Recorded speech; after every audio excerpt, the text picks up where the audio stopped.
Hey, Chris Jenkins, credentialed member of the media covering the Carolina Panthers for Charlotte Vibe, a.k.a. Man of the People, because I enjoy working for the fans of the Carolina Panthers. I'm rejuvenated. I hope that you guys feel rejuvenated as well. As you know, the Carolina Panthers have fired Frank Reich, their head coach. So, Mental Health Mondays may be different, but nevertheless, I'm going to get everybody on here and one by one introduce everybody. And first up will be my great co-host who I heard had a good holiday, man. They missed you yesterday. Hey, and I missed you guys as well. I didn't really miss too much of the game. I had no reason to try to tune in because I think we all knew what the result was going to be. And now we're here talking about the events that took place today. Did anything happen out there with the Panthers? Hey, word on the street is you used your time off wisely, and you and David Tepper had some conversations, and here, voila, there you have it. So thank everybody for Andre and his hard work that he put in while he wasn't in. But before we bring on our special guest, just want to remind you to do something that's free and helps us out so much to continue to grow our channel and do what we do here. Hit the like button, okay? If you're watching, always, I just want you to get in that habit tapping that like button. The other day I said twice. If you do it twice, you're going to unlike it. But like the video. It helps other Panther fans find out about us. And always, you're welcome to become a member, super chat. But tonight's show, not let me go further. Let me hit one more button here. And there you see on your screen, do not adjust your dials. That's old school talk right there, right? It The man is.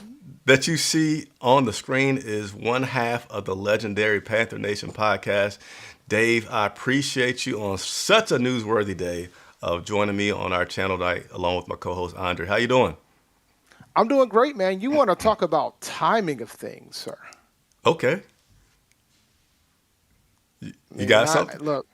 listen. I think you know. I think we all know what happened. I mean, I just got questions for you, Chris.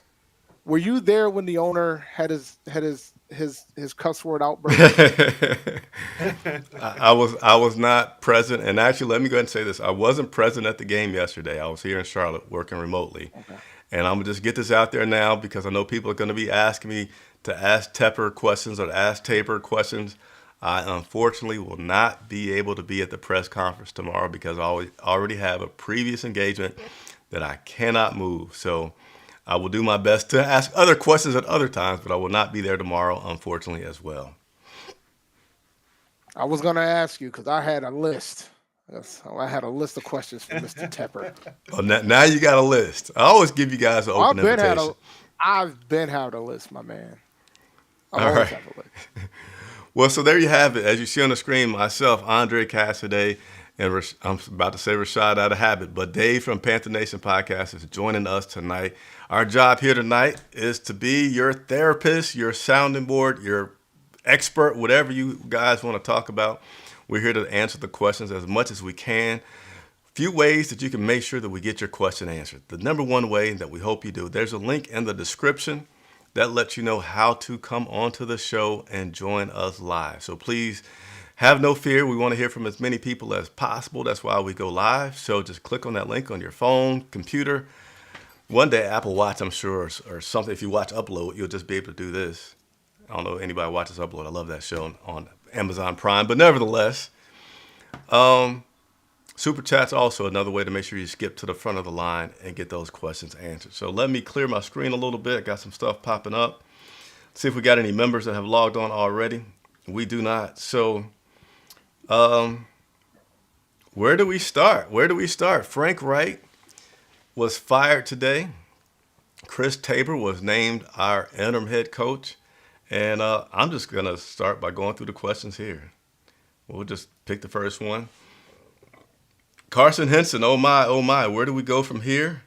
There still has to be more to come, Chris. I hope you're well on this lackluster day. Either way, you know, you have more content. Yes, there's absolutely going to be more content coming.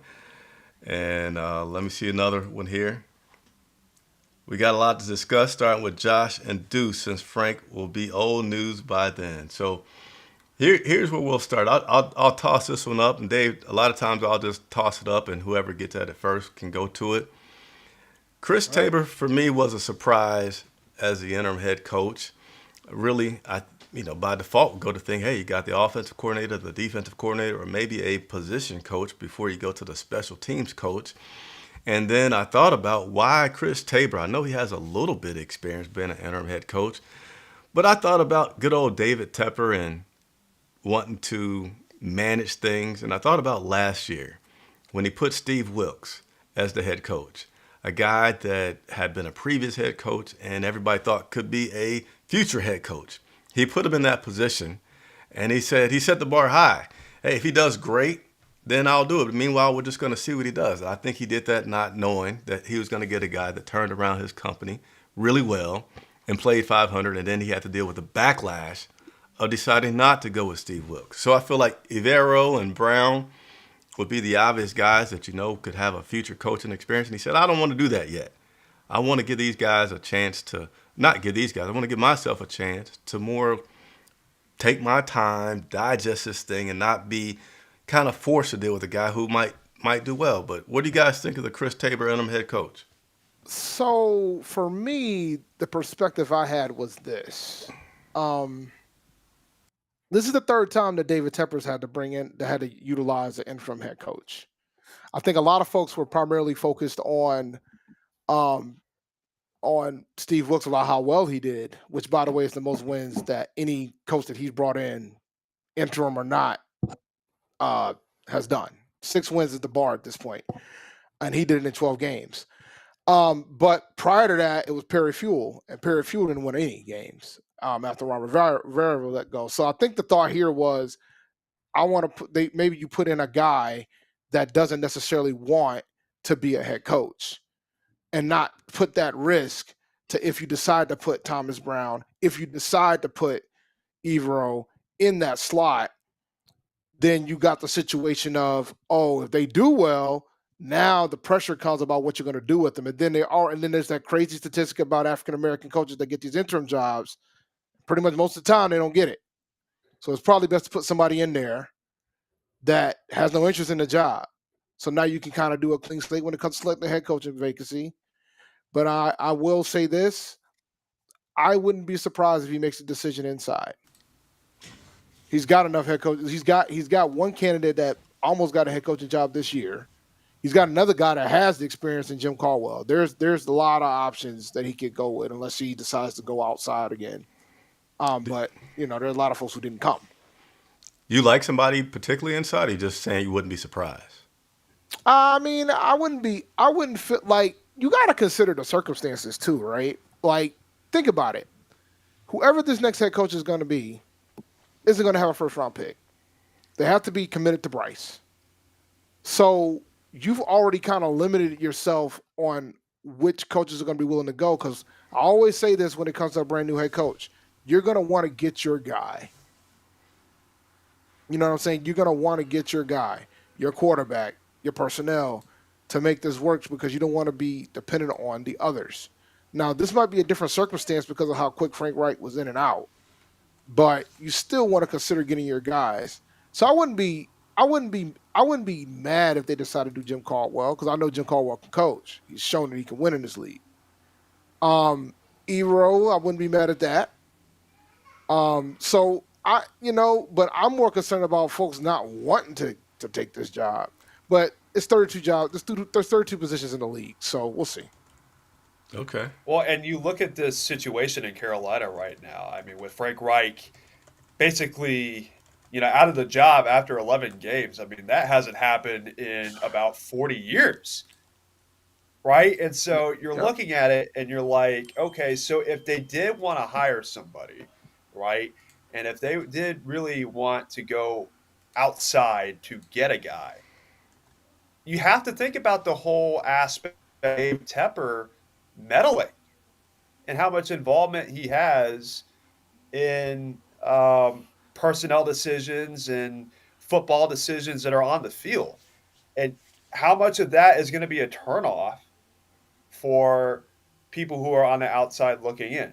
I mean, you limit yourself because of, again, the involvement and how he continues to make a lot of his decisions based on impulse. And for me, that's a very big concern, especially when you move forward and they decide to go with another head coach and another GM from what it looks like as well, because Scott Fitterer, he's not too far from being out of his job here in Carolina. So that's the part that's going to be interesting to see how it plays out, because the meddling with Dave Tepper, it's becoming more and more apparent that everything that he is doing right now just turns to trash. But the problem I have is, and I said this during the live stream yesterday. The moment that I was concerned about how involved David Tepper was when he pretty much told Ron Rivera to change his off defense from a 4-3 to a 3-4 when the personnel wasn't even there. Like, you can't, as an owner, you got to let the guys you bring in do their job. Now, granted, in his defense, he did not hire Rivera; he inherited Rivera. But you gotta, when you make the decision to hire somebody, you gotta let those guys do their job. And and then we're talking about the weekly meetings that Frank had. I'm like, yo, why are you out here meeting with this owner every week? And some folks said I don't see a problem with it. And I'm like, wait a minute now. So maybe it's because I'm a manager and I tend to I hire people smarter than me. I try to bring guys and gals in that are smarter than me. And my job is to lead. But my job isn't going to I'm not going to micromanage them because I hired them because they're supposed to be more experienced than me. They're supposed to know what they're doing. I only get involved if I have to get involved. But it sounds like he's been pretty much involved the whole way. Because Matt Rule talked about the weekly meetings, Rivera talked about the weekly meetings, and Frank talked about the weekly meetings. I just think I think it's too much, but it's his team. He paid $2 billion. But he paid a few dollars for it. Hey, we got a super chat that came through, so let's go ahead and give some acknowledgement to that super chat with a little sound effect here. Super chat. Shout out to Zelda. Come on. You like it? You like it? Super chat. Ali Broderick says, welcome back, fellas. Looks like another one bites the dust. I'm wondering how the players are feeling and their reactions. So, about that, how did the players find out today? Well, they found out like most of us did. I don't know. I'm actually curious. How did everybody find out? I'm going to first say how I found out. I got a text from a friend and let me know that it happened. And I said, okay, let me look at this. And I was on the phone actually talking to a friend. Another friend texted me that it happened, and I had to get off the phone and go ahead and get to reporting. How about you, Andre? How'd you find out? Yeah, I was at work this morning and I got a call from my good friend Josh, and I was like, "The heck is he calling for? Does he not know that I'm at work? Like, what the heck's going on?" And then I get a notification probably like a minute later saying that Frank Reich got fired. And the initial reaction was, "Wow, that's kind of shocking." But also at the same time, it's like, well, the inevitable was going to happen, and that's what took place today. Dave? I was at work. I got a notification from Underdog, crazy enough, that it happened. Okay. And it was funny because it was right after I put a tweet saying I don't see them making any changes to the end of the season. I was so wrong there, huh? Yeah. But I did say during the presser yesterday that he looked like a guy that knows he's about to get fired. But I was thinking he was about to get fired at the end of the year, not he's about to get fired tomorrow. Yeah, I was definitely shocked, even with the F-bomb yesterday and a lot of other things. I'm not saying he shouldn't be fired, but I was surprised about the timing that it was today that he was fired. But a few things about it that I found ironic, and the firing, number one, is I remember earlier in the season, Denver Broncos were looking like straight trash. They were getting beat. I think had 2 games were like 70-0 or something really lopsided. And I think Denver now has about 4 wins. And I said, man, this Carolina Panthers thing, we're still stuck at 1-10. Right.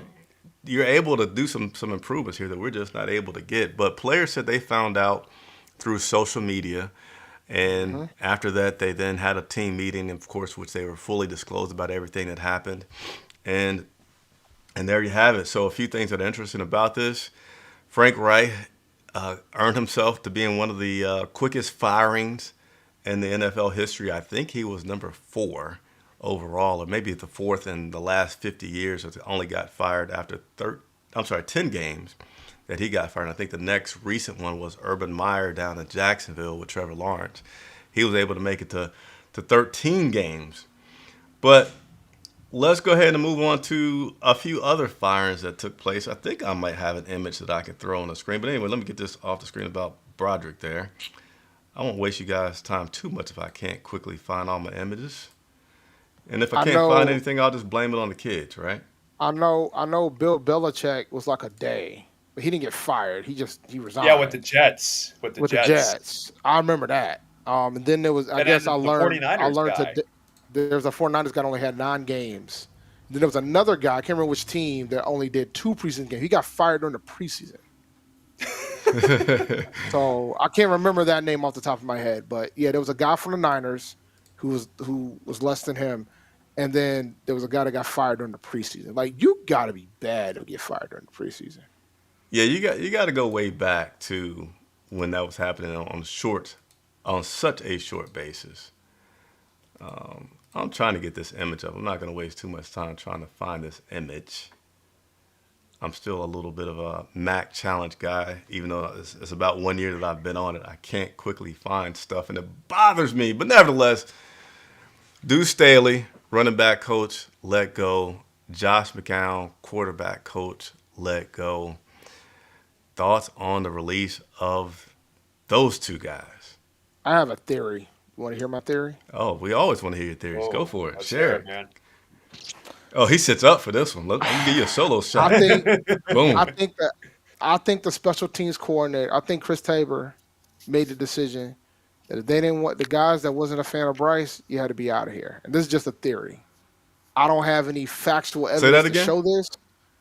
I think Tabor is starting to clean out the guys that didn't want Bryce.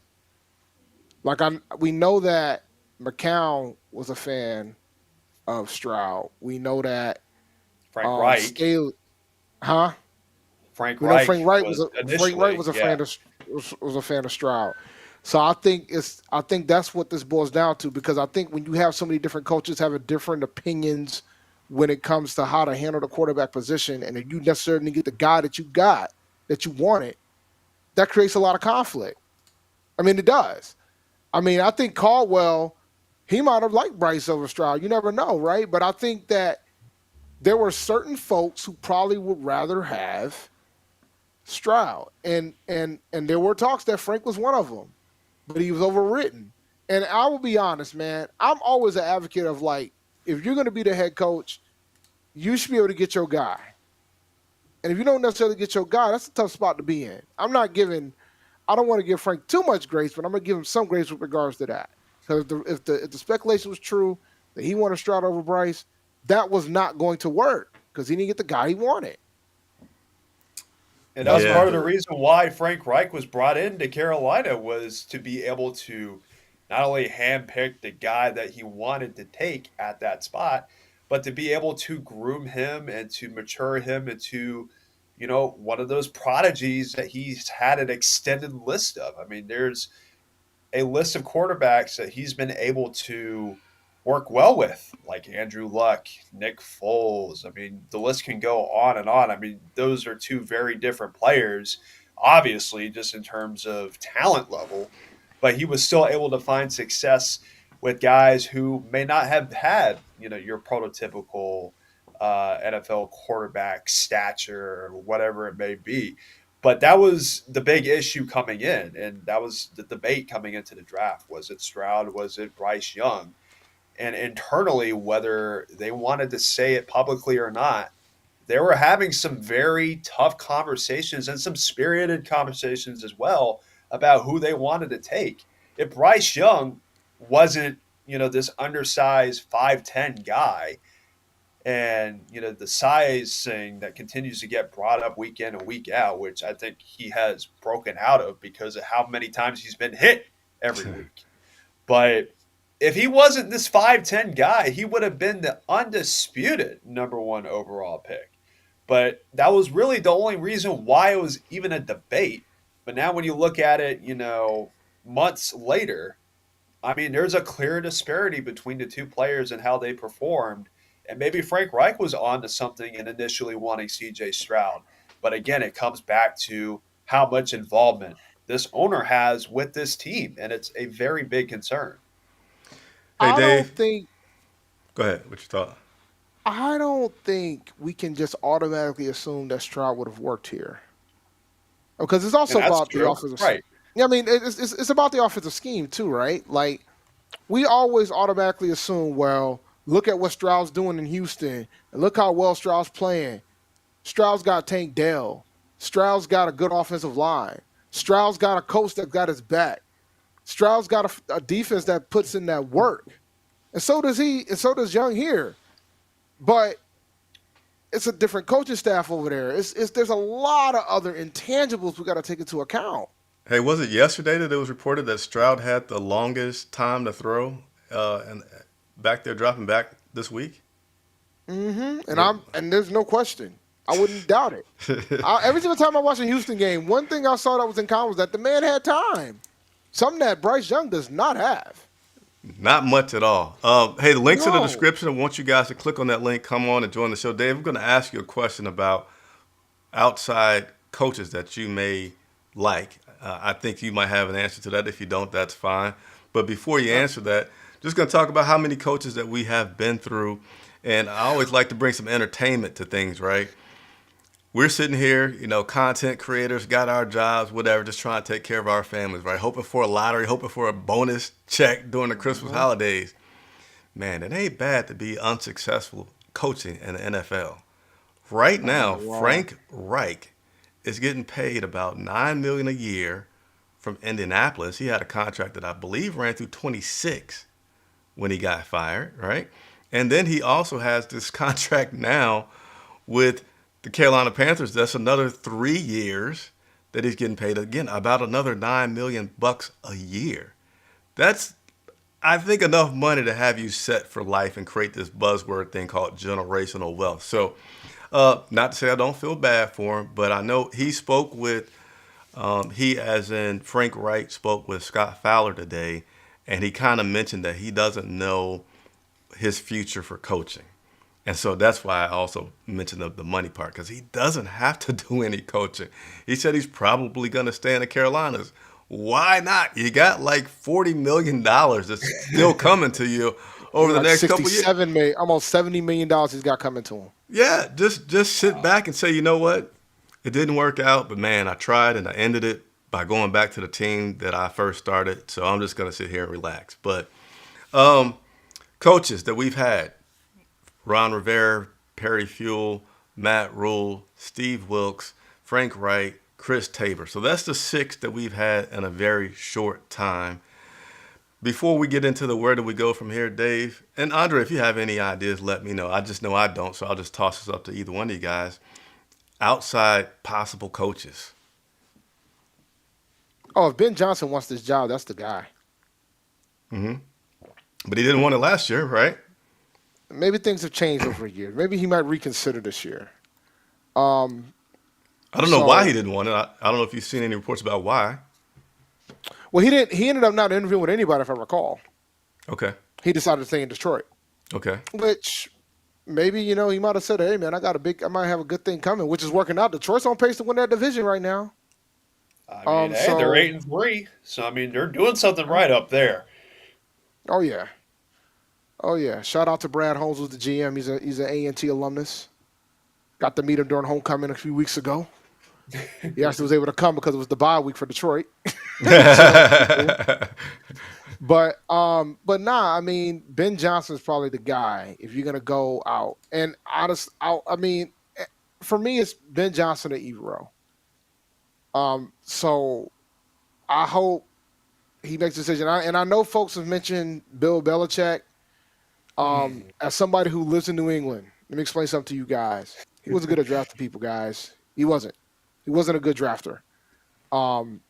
So I'm not for Bill Belichick. I think he's the GOAT when it comes to coaching. If he's fine with just being a coach, wouldn't have a problem with it. But if he wants to be the coach and the GM, ain't going to happen. I'm not for it.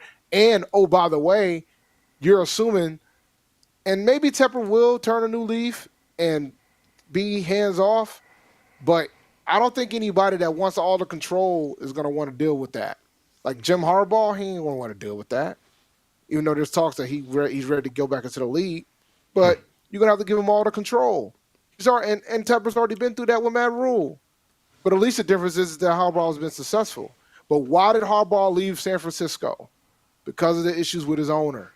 Because of the issues with York. So, and they were successful. They were literally a play from winning the Super Bowl. So you got to take all those things into account when you start thinking about those things. When you start thinking about who the next coach is going to be. Folks want Harbaugh, but not understand what kind of owner we have right now. The owner hasn't shown us that he has patience. The owner hasn't shown us that he can't keep his hands out of it. He admitted that he was Fitterer pretty much said he was the person that helped get the trade done, to trade up to one. That Tepper was. Yeah, Tepper was, yes. Yeah. Yeah, from what I know, Tepper has been a very hard-headed guy when running this organization. I can certainly say sources confirm tremendously that he has been a hard-headed guy, and for that matter, I kind of again go back to that Tabor comment that I made earlier, thinking that maybe Tabor's also a guy that he can easily not puppet. I don't want to go that deep, but that he could puppet, if you will, for my lack of better words right now, in running this team until he has a chance to bring in his new staff. And how's he going to bring in his new staff? I don't know. But Andre, did you have any thoughts on guys outside? Yeah, definitely Ben Johnson of Detroit. Eric Bieniemy could be a name that could be brought up as well. Regardless of the fact, we just need somebody who is young, who is innovative, who is somebody that believes in Bryce Young, and who can weather the storm and be a stabilizing force for this team. I mean, you just said it right there, Chris. 6 coaches in a matter of 4 years. I mean, it's musical chairs at the head coach spot. It's a musical chairs at the quarterback spot. We need somebody who is strong-willed and innovative and can bring some spice back to Carolina, because there's no life with this team whatsoever, right? Like, just from a fan perspective, like, why do you want to go on a Sunday and turn on the TV to watch this team rather than see Bryce Young play? Is there any other reason for why you would go out of your way on a Sunday to watch, for one, the Charlotte Vibe, and then to go ahead and watch this Panthers team play? I mean, it's so difficult to try to, market that. And so, and Dave Tepper has said it himself. He wants a team that can produce fireworks and can be explosive. And right now, like, with how things are set up, it's anything but explosive. So definitely Ben Johnson, Eric Bieniemy, and if you want to look from inside, definitely Iverio, because he's somebody who, for one, can lead a locker room just like a Steve Wilkes. But he's somebody that, when you look at it, you want to run through a wall to play for a guy like Iverio, just because of the fact that he can motivate players and he can, toughen players up and not be Mr. Nice Guy like Frank Reich was rumored to be. So those are definitely guys to consider. But the situation, with how things are set up right now, that's going to be a tough sell for folks on the outside looking in, because, again, it just comes down to the involvement of certain pieces on this team that will prevent people from actually doing their jobs. Hey, I want to show a few pictures, and then I want to continue to have some other discussions.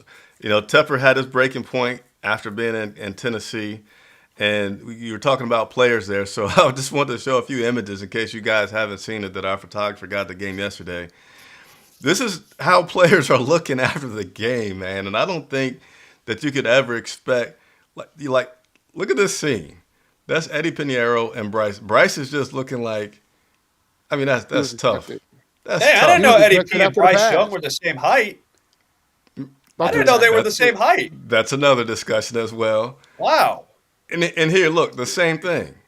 After the game, you got LaVisca and DJ Chark here. I mean, just kind of looking like, man, we going to make it. I mean, that's great that they have that brotherhood, if you will. But these guys, it's like they're enduring what's going on. And then I think I got one more from Bryce. Yeah.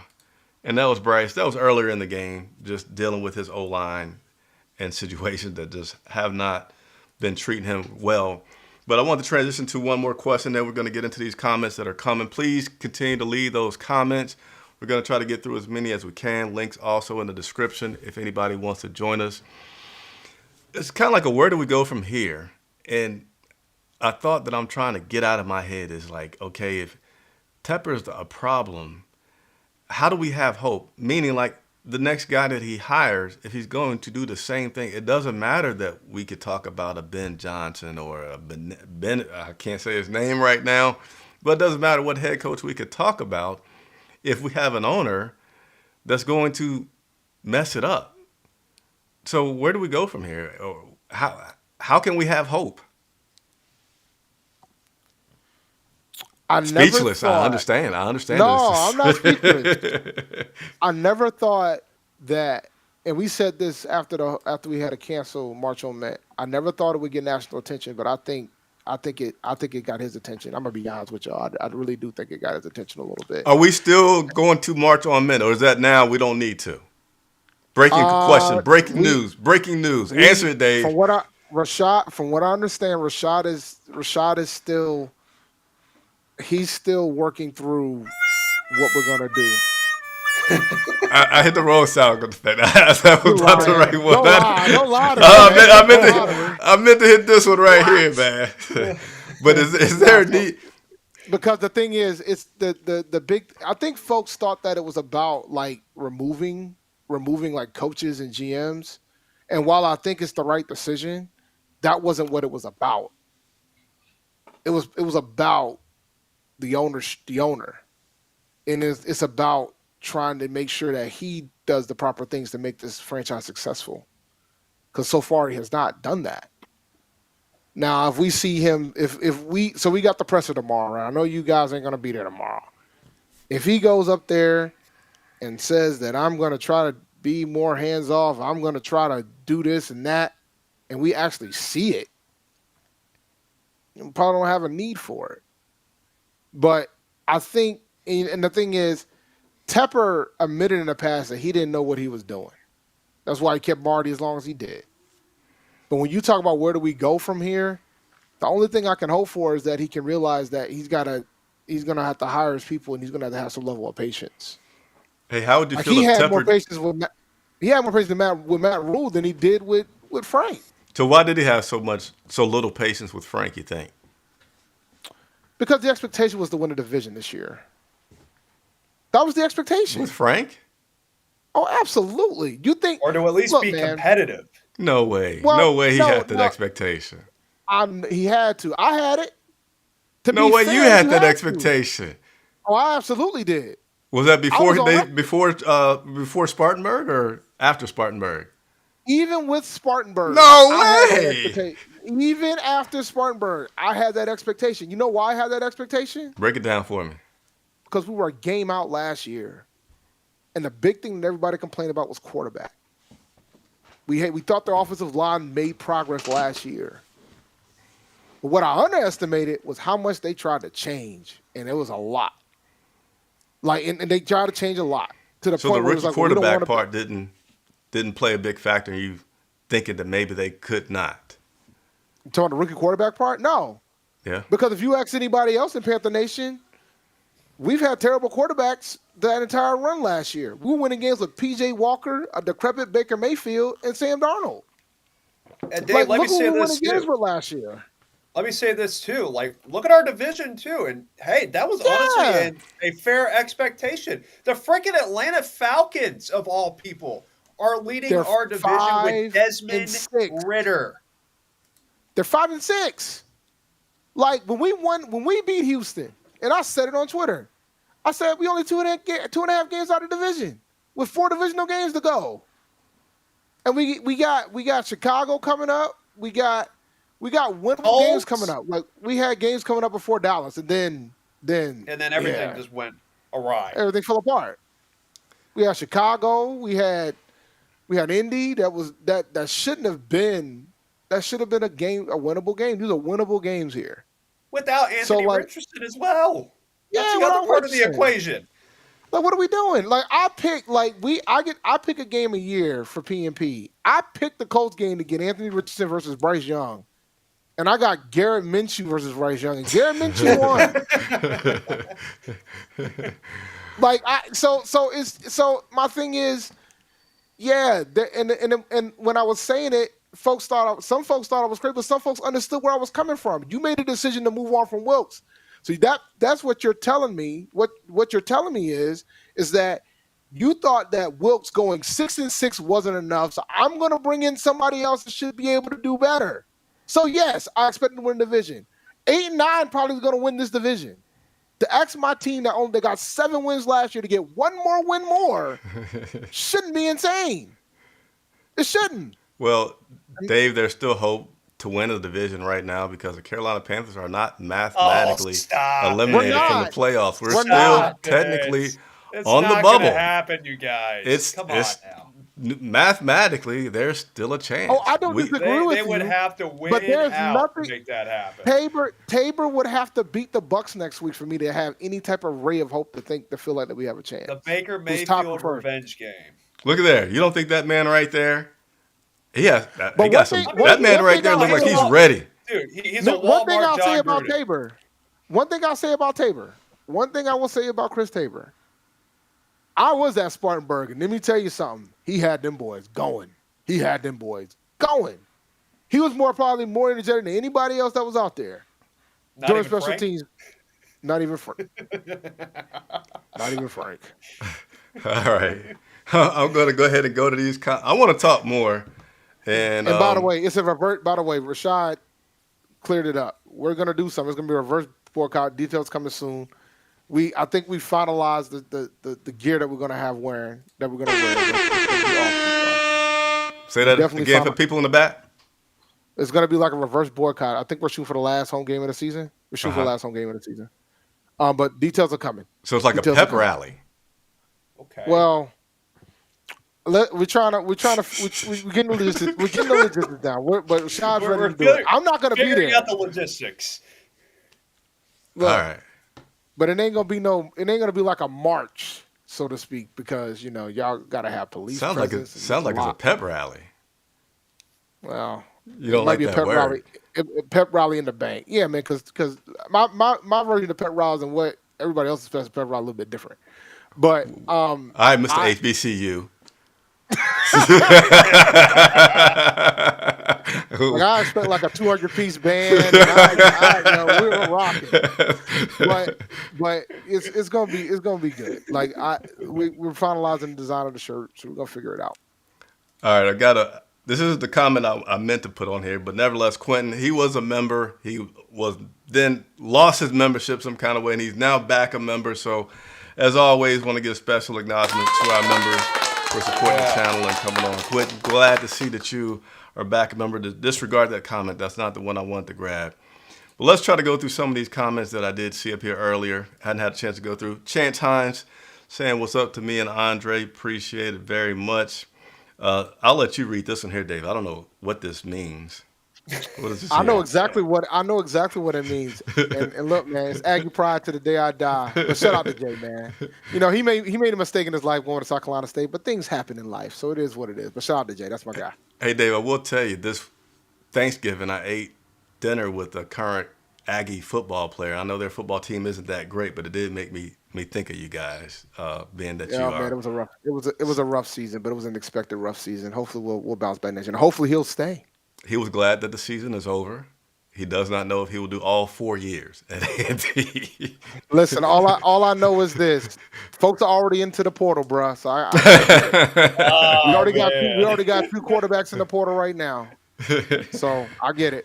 A. Thomas 981 says Greg Olson interested in the head coach vacancy. What?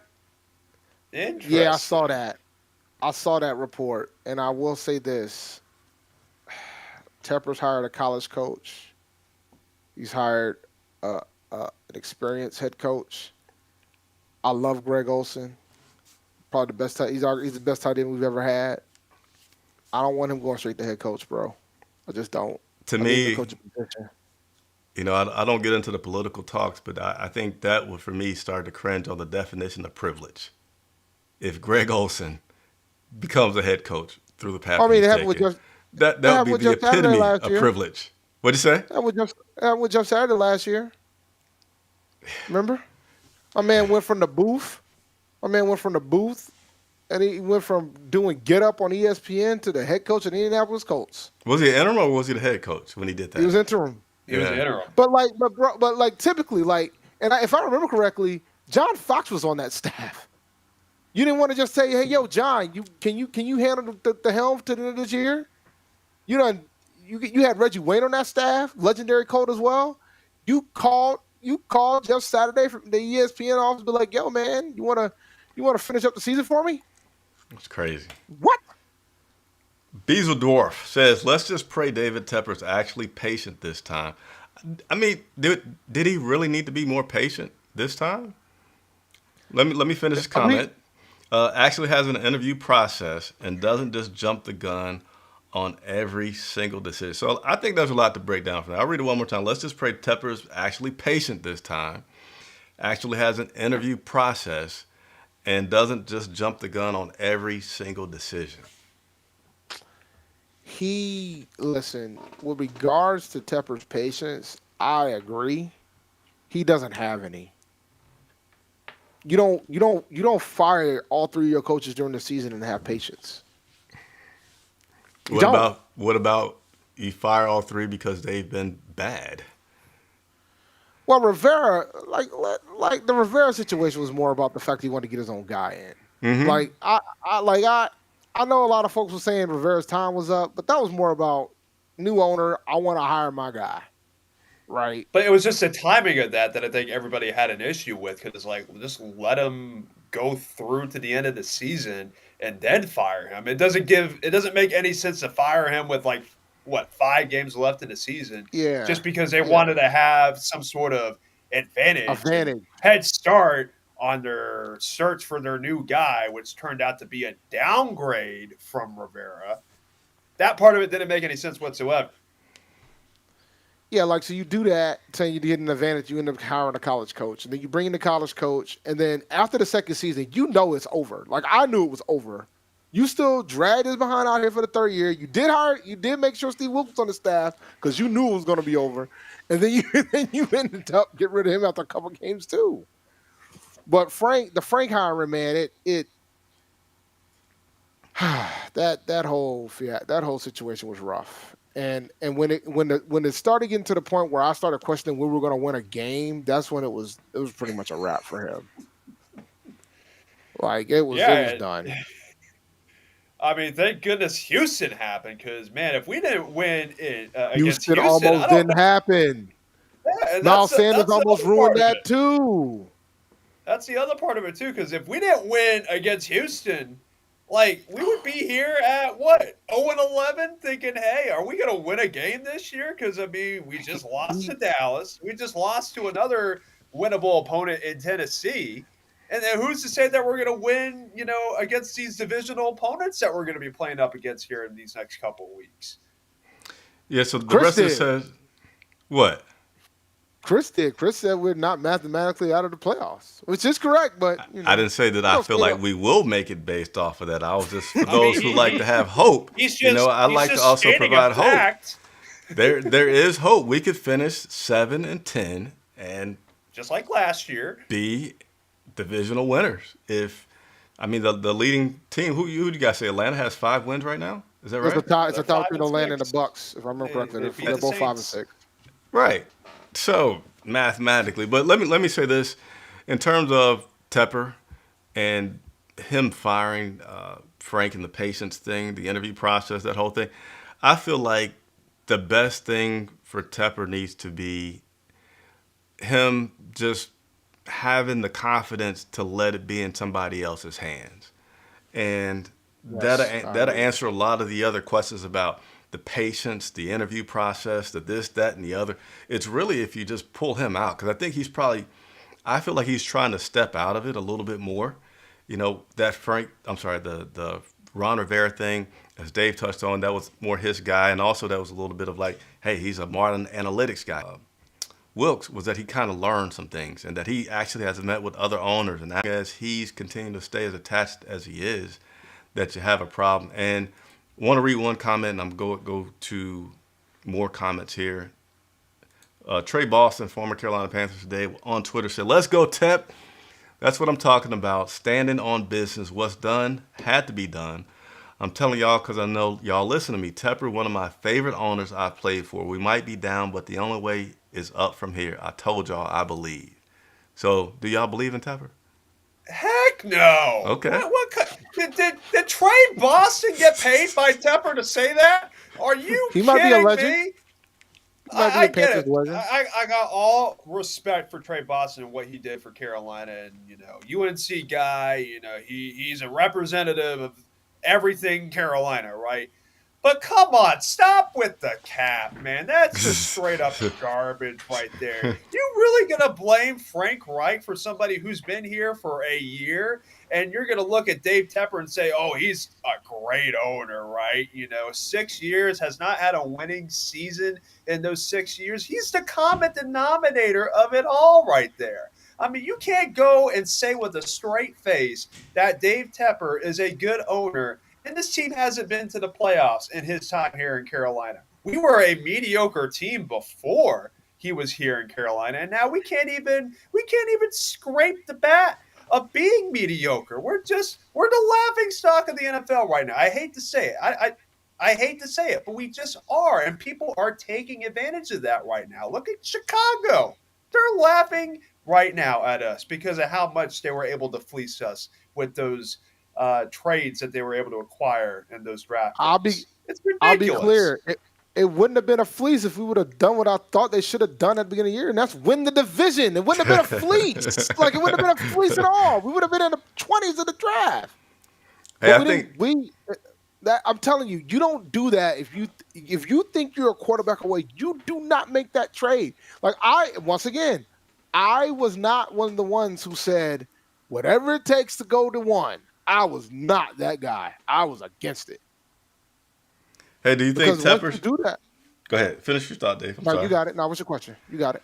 Do you think that Tepper should be willing to open up his checkbook for the next head coach, or do you think that he should, as in, like, let's say the Ben Johnson, right? Like, if Ben Johnson said, "Hey, you got to make me a $15 million plus kind of coach. You got to make me one of the highest paid coaches in the league," or If he really wants Ben Johnson or whoever he wants, that's what he's going to have to do. Because the problem is that now, like, I think Evero has done a phenomenal job considering all the circumstances, right? If you are interested in Extremely good Evero, you're going to have to pay him. You're going to have to be the highest bidder. Same goes for Ben Johnson. These guys are going to have opportunities. Bieniemy, he's going to have opportunities this upcoming year. Jim is legitimately interested in coming here. You're going to have to break the bank. But it's coaches. There's no cap. He can spend however he wants on his coaches. Look at him now. He's paying $2 right now that don't work for us anymore. Carson Henson says, "So yeah, when is any of this Bryce's fault?" I asked this a few weeks ago, but how far are we or Mr. Tepper willing to go for Bryce? Bryce has been going backwards lately. He's been having turnovers each week, whether that's an interception, whether that's a fumble. Yeah, how much of this is Bryce's fault? At what point do we say that? It's like 30%. Oh, he's part of it. 30% He's part of it, Bryce. but he's not the whole. I'm going to let Andre go. Go, Andre. Yeah, Go, I think Andre.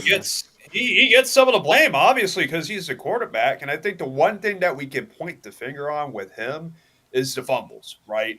Like, those are all self-inflicted. Like, you have to prevent, the strip sacks and those kinds of situations there. Was it 3 pick sixes in 3 games? Or definitely, right? Is it 3 pick sixes in 3 games?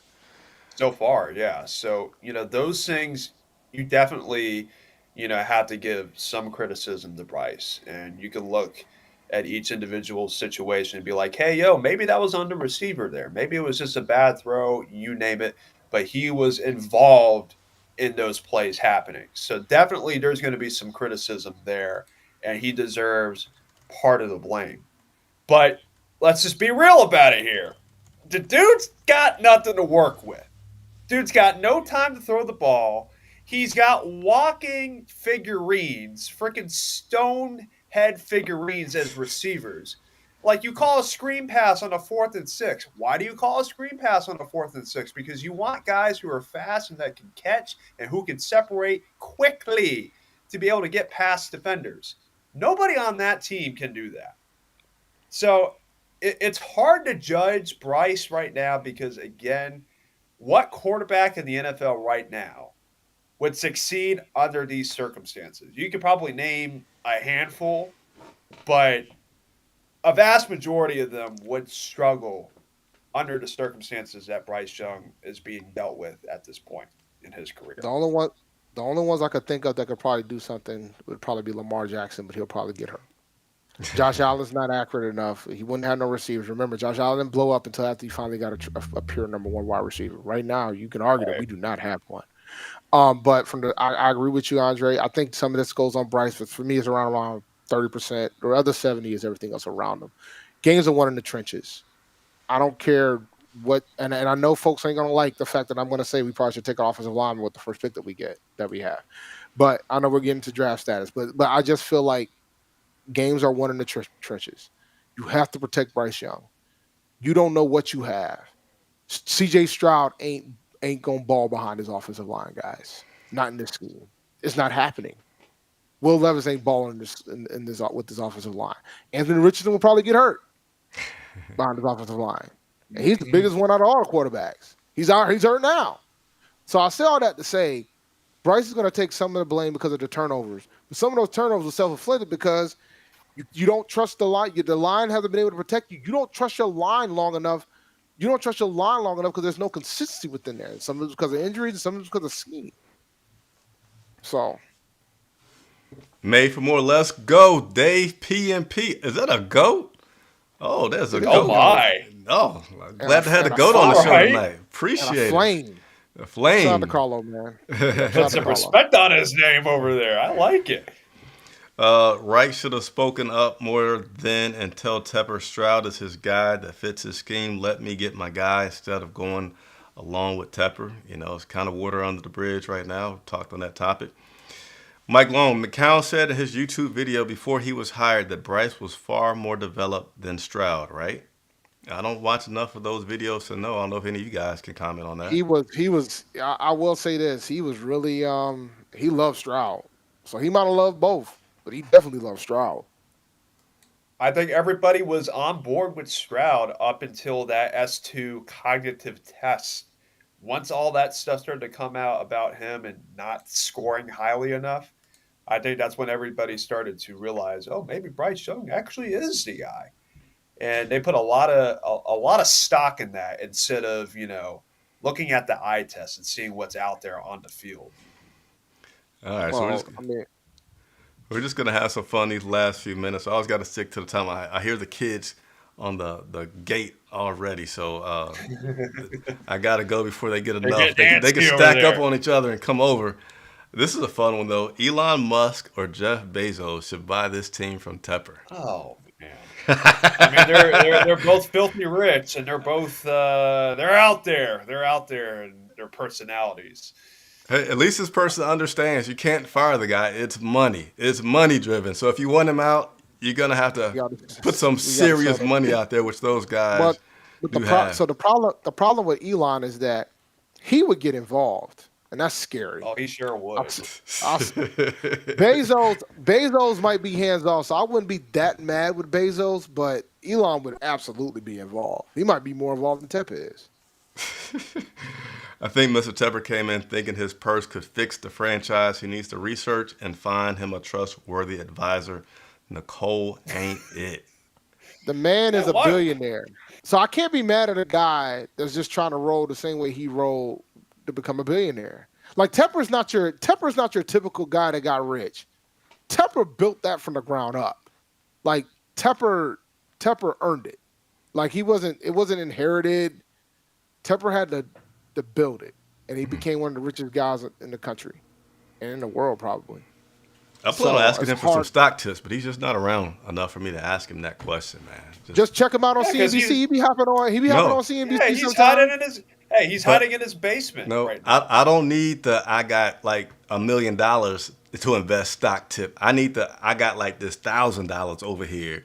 Where can I put it? Stock tip that CNBC news is a little above my level to help me out. Dave, you might be there. You want some advice if you want to know what to do with $1,000? Just put it in the index fund and walk away. Don't touch it. Just put it in the S&P 500 fund and walk away. Don't be out here trying to pick these stocks because trust But me, for most folks, it don't work. I don't want it Don't back in work. 10 years though. I got kids coming out each year. I needed some good returns. Bitcoin, my friend. You out here trying to find a penny stock and you're gonna be broke. I would suggest that you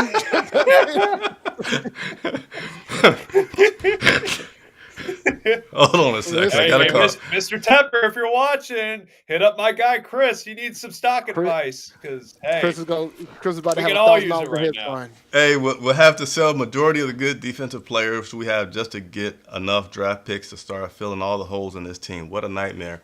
Yeah, let's end on this one here. And again, thanks everybody that tuned in tonight. We didn't have to have any call-ins, but hopefully we'll in the future. Someone says I miss Khalil and Norwell and the boys. Yeah, I miss a lot of things. This time that we have going on. Matt Khalil. I hope he's not saying Matt Khalil over there. No. Now I it just can't be. forgot what I was gonna say. Speed bump McGee. Oh man. I'll let you guys just randomly pick any closing thoughts that you have that I didn't go over. We got about 5 minutes. All right, David Tepper. I know you watch us, sir.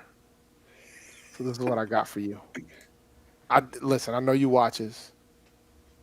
Only thing I want for Christmas is for you to hire a new head coach, hire a new GM. Okay. And And the that other was thing Mr. I Tepper absolutely actually saying that right there. the other thing I absolutely need you to do is let these gentlemen or ladies do their job.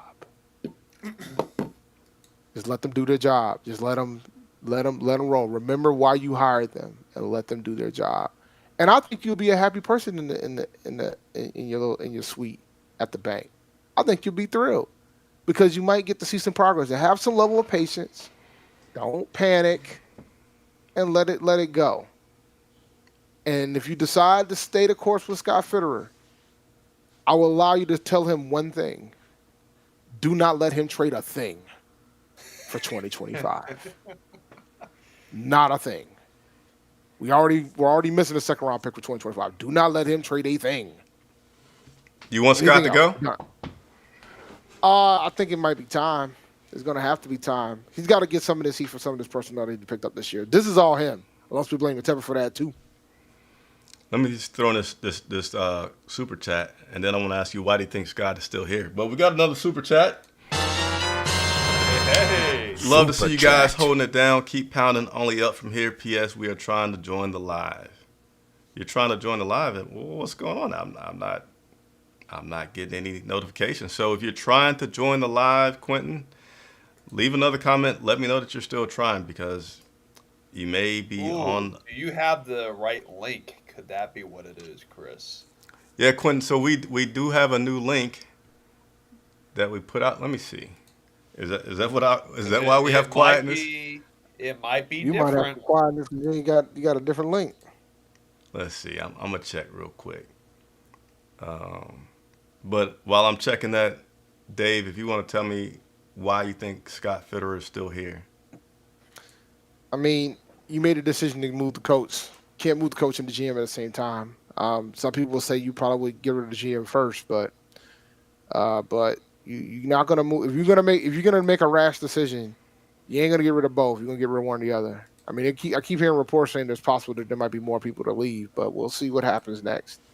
But I mean, I wanted to give Scott grace because I believe that he really didn't have any pull when Rule was here because Rule had final personnel say. So Scott really couldn't maneuver as a GM. But what we're starting to learn is that, well, shoot, with Tepper there, Tepper ain't moving as a GM. Tepper was the one that dropped the letter to let folks know that Frank was out of here. Like, you would think that the GM gets to fire the coach, but obviously that ain't the case here. And I hope somebody asks that question because, you know, the reason why you have a GM is so you don't have to be out front like that. But some people like to be out front. Yeah, But I that's think part Scott of it going right out there there. the year. Yeah, and I think, at this point, you're going to have to clean house. I mean, you can't have somebody who's been with the team since 2020 moving forward, and you look at the way that the roster is constructed right now. and you see all the holes and all the things that we need. And you can't justifiably say that he should have another year here in Carolina because you talk about not leveraging your future, right? Well, that's kind of what he did in order to get Bryce Young over here, and he traded away his best playmaker in order to move up to that first spot. So, he always talks about being on every deal or being in on every deal, and a lot of that is impulse as well.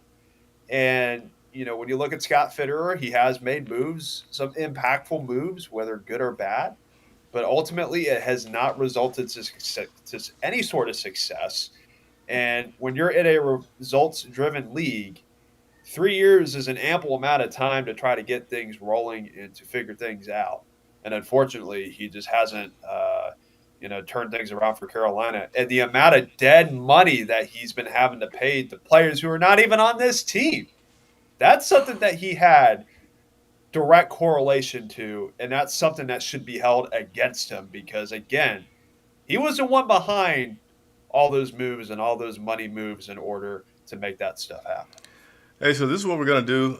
Dave or Andre, if you guys have to get off because of the time, I understand. But I apologize to all. Let me go solo screen for this shot. I apologize to everybody because I'm sorry, I did not have the proper link out there for you to join. I kind of thought it was weird that nobody joined us tonight, considering the breaking news. So we will go for another 15 minutes. If you had tried to previously get on, the link was incorrect. I have now pinned that link on YouTube and in the chat. You should see it on any other platform that you're watching to join us live and ask the questions. So my apologies. And with that said, let's get our first guest on the show now. Quentin, what you got? Thanks for your patience and letting us know that I put the wrong link out there. My apologies. Hey, keep pounding. What's up, guys? Good to see you all there. What's going on, man? I got a few things, man. Good, was good.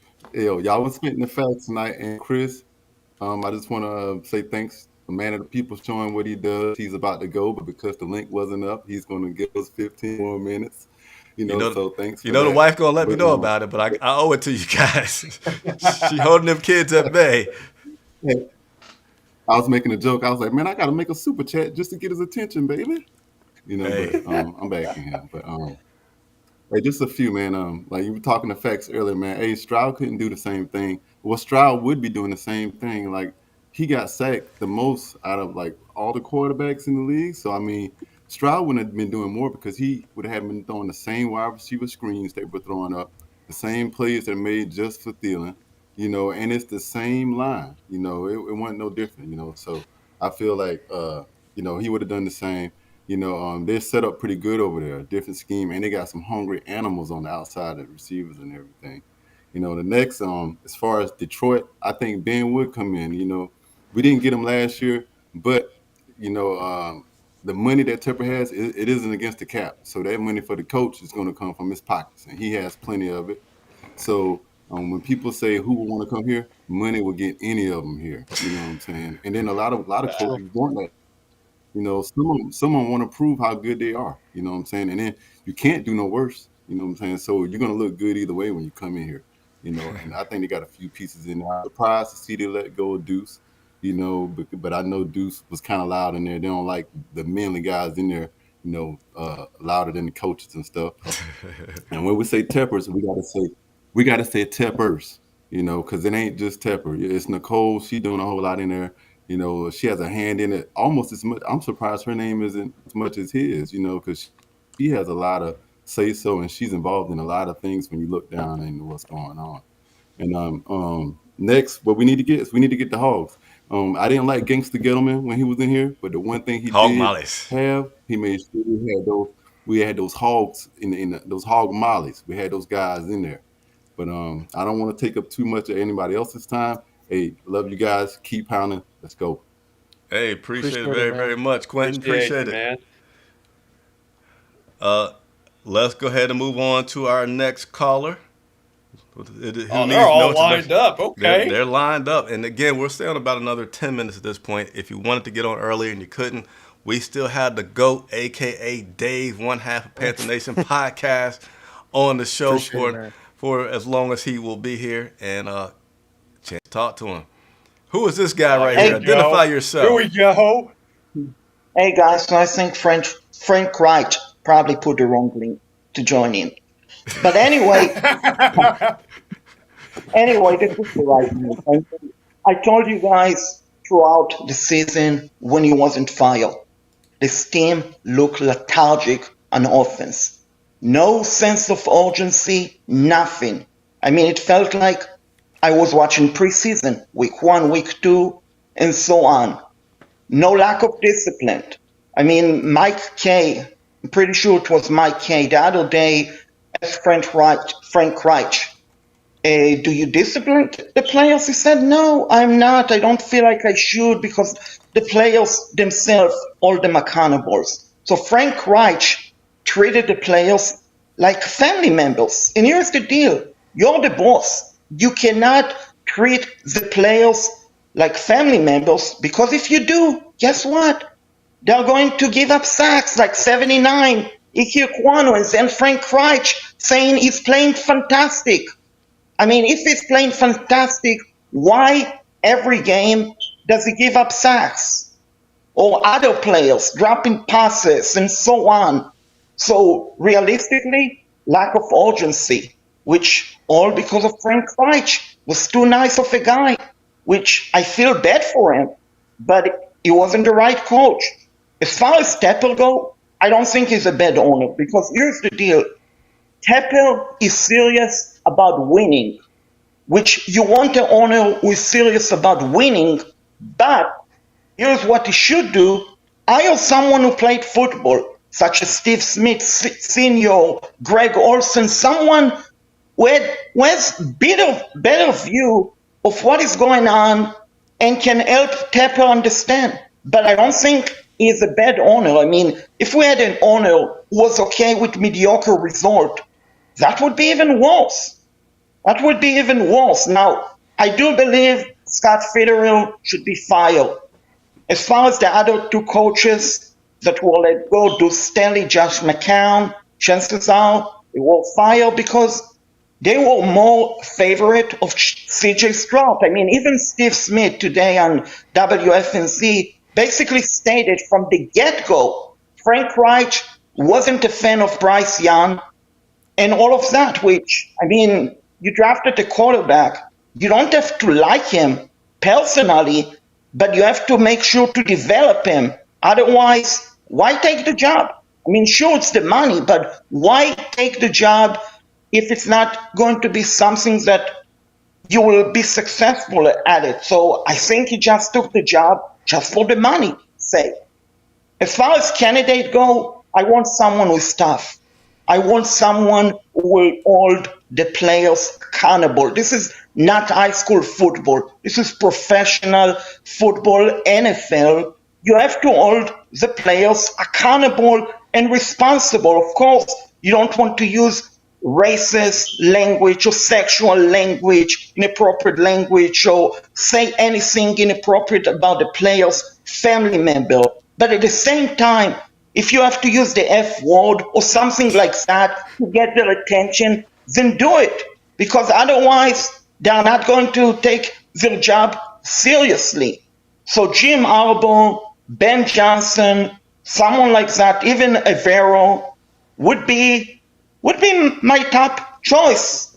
And finally, as far as the playoff go, I mean, let's be honest. The NFC South is a joke. So 6 wins might win us the NFC South. Realistically, it might win us the NFC South as bad as we are. We're not winning the NFC South. But I don't have an issue with the moves that's happened, but I do agree with you with the theory of it's possible that those guys were Stroud guys that got let go today. And it's not going to work. Like it cannot work that way if that was the case. I think you realize your coaching mistake when you couldn't agree on the quarterback to take.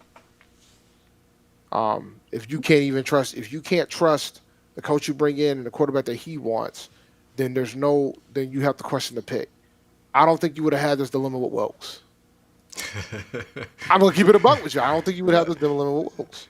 Of course you wouldn't, because he'd probably rather get fired than be, Yup.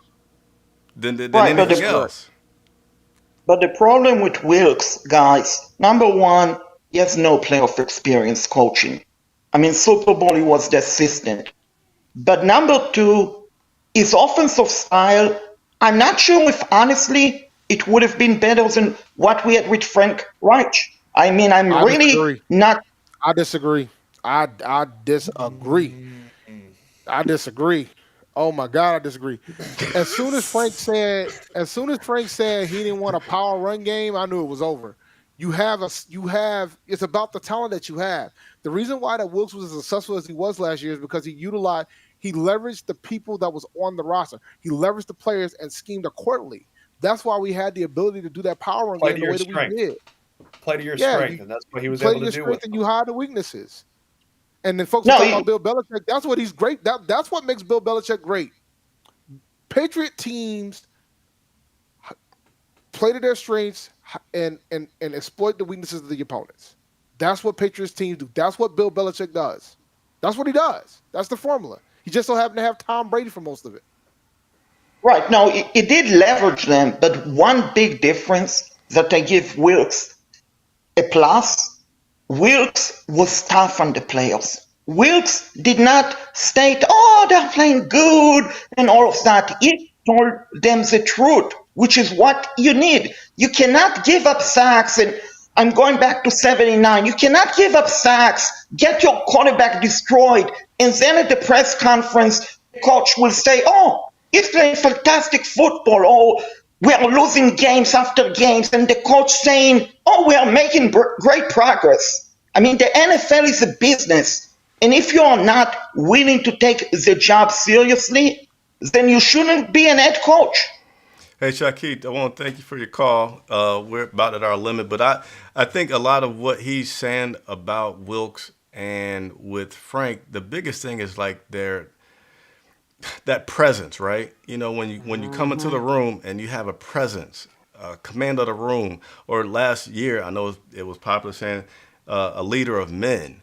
Like during the time of adversity, that's when you need to see whatever the coach's personality is. You still need to see that, hey, I can lead us through this crap that's going on and have command over the room. And you didn't see that from Frank. Now, he wasn't just saying, hey, guys, it's okay. But, yeah, let me see if I can find a picture super quick to put up of Frank, how he is after a press conference. But here's a picture right here. This is how Frank may look after a press. He's not looking commanding. He doesn't have any presence when he comes into the room. I got one more picture. This is another one. This guy looks like a guy who's been convicted and is listening to his sentencing for what's going on. So from that perspective, which one was the last one? The last one. This one here. Was that from this week? No, that was from. No, this was. Was it yesterday? That had to be from yesterday. Yeah, this was yesterday. I'm sorry, this was yesterday. He was wearing that hat at the game. That face right there was the moment I knew he knew he's gone. Like he knew his days were numbered. And if you go and look at what he looked like when he first took the job and what he looks like now, he looks like he's been the president for 4 years. Yeah, he's running out of that Just for Men hairspray. I mean, it's wearing off on him really quick. The only president I can recall that doesn't look that looked the same from the beginning to end was probably Trump. Yeah, because that's all orange powder makeup, man. Well, I mean, at least he's effective with it. But I know that Bush went gray, Obama went gray. Like you saw the transition that first term. Clinton had a.